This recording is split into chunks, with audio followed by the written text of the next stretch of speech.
What is up, you guys? My name is Anton. I do college football videos with the Canes in Focus. Now, as you saw the first part, you already know the drill. It's going to be all highlights of what actually happened today. But stick around for my analysis. I'm going to be giving some interesting updates on some players' positions being updated and possibly changed, and an update on a lot of other interesting stuff with an interview at the end. So don't skip around. Stay around.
In strength, he doesn't feel like he's slower. He can break off the defensive back. So it's great to see that the strength and conditioning coach, his work and power has been translated into the players' efficiency and abilities already in spring practice. We'll keep talking about that as the spring practice goes on for sure.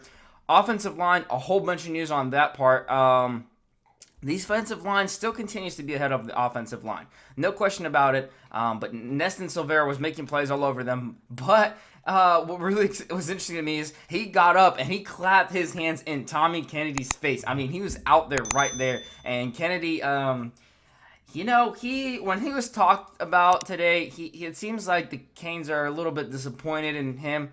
They were expecting a little bit more, and his body's not the level that they were hoping it would be.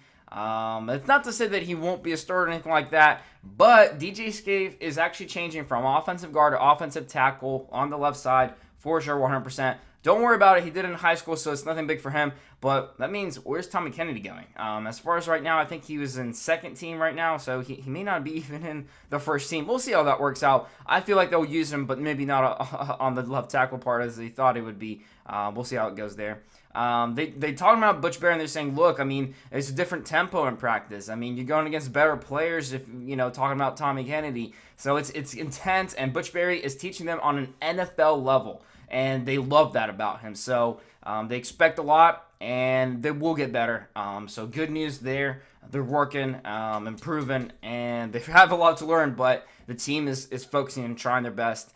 The secondary, there's not really any big news there, neither at the linebacker position or defensive line. Running backs, however, there is some news. And I know, you guys are like, quarterbacks, Anton. I'll talk about quarterbacks, don't worry. Gotta save the best for last.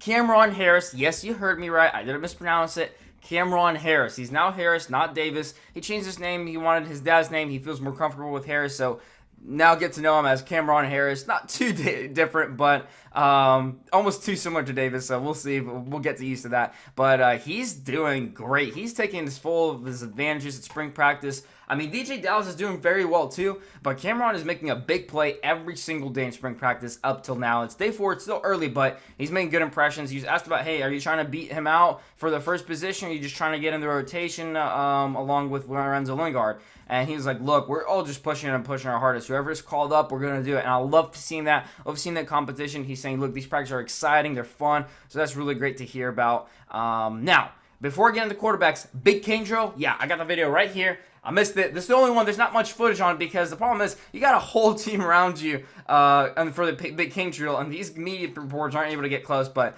there it is. If you don't know what it is, it's basically the Oklahoma drill, but we call it the Big Cane, and it doesn't matter who you are. You're going there, and you're going versus. Who went today versus was actually Bubba Baxa. He won, so that's pretty cool. Evidence Njoku, he went on them. Tate Martell went in on them. He won. I think he went against Carson Proctor, so for those who are Proctor fans, David, Tate won that one, but it's just to prove their strength and their worth to their teammates in the locker room is what Manny Diaz is doing, giving some excitement, giving them confidence and competition intensity. So it's great to hear about that.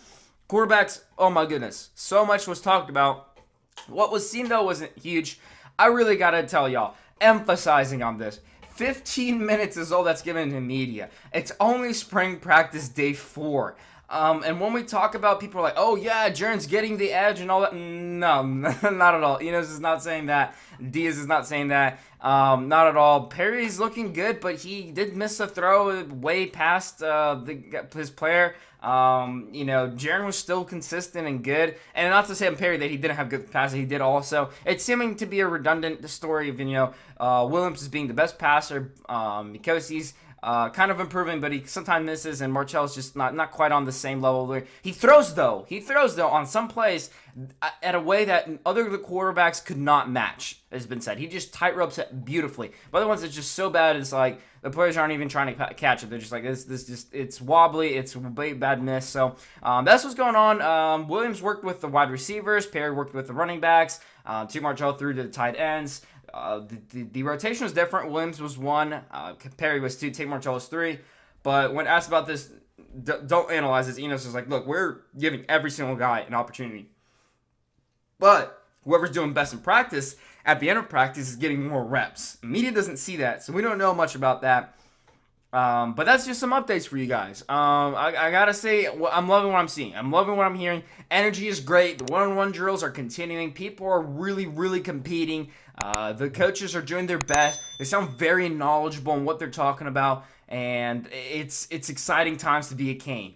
So without further ado, guys, here's the interview coming right up. But at the end of the day, guys, it's always all about the you. You know what?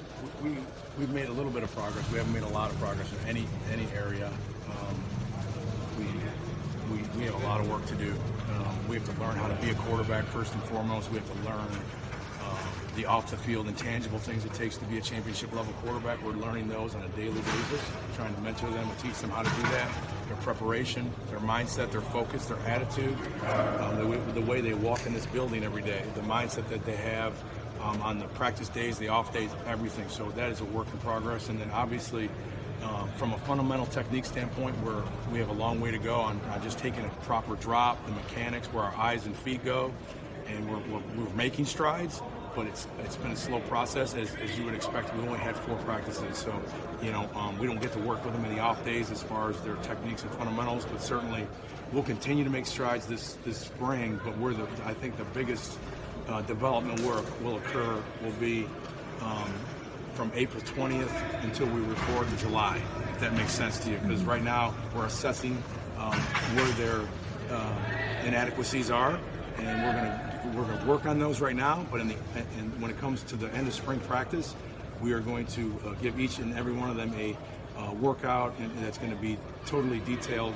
and focused on where their improvements need to come as far as technique and fundamentals. So they're going to have to do a lot of that in the offseason as far as on their own. Right now, we want them to get very comfortable with the terminology. They're speaking a new language, if you will. some of these guys have never even called a play in a huddle before, and so that's new. Just articulating the play call to everybody rather than just looking to the sidelines and getting the signal and snapping the ball. Some of them have never used the cadence very much because they just clap a lot. So we're incorporating some different cadences with them as well, which we think will help us in the long run. But when you are doing this many things that are kind of foreign to them, there will be some growing pains in practice as we're experiencing right now. But certainly we're just going to continue to grind and try to get them better every day. Hey, Coach. If you stayed all the way through the end of this video to this part, thank you so much. You're a true fan and a great supporter of this channel, and I can't thank you enough. I do have one thing I could ask you to do. If you go on any of my videos, there's a link down all the way on the bottom. It's new. It's Patreon. If you could just click it, it's going to throw you out to this website. I'm asking you to do one thing. Just click it. See if you want to support. My name is Anton. I make YouTube videos and Canes Insight, all college football world. Just click the link and look at it. I'm not saying donate, but if you can, I have several tiers set up over there. If you start off, you could do as little as $1. The price, of a little Gatorade bottle, and if you could do, the price of 2 smart water bottles, that's great. That's $5 a month. Anything helps. 10, 15, whatever tier. There's some stuff you get in exchange if you help me support as a creator. I greatly appreciate it.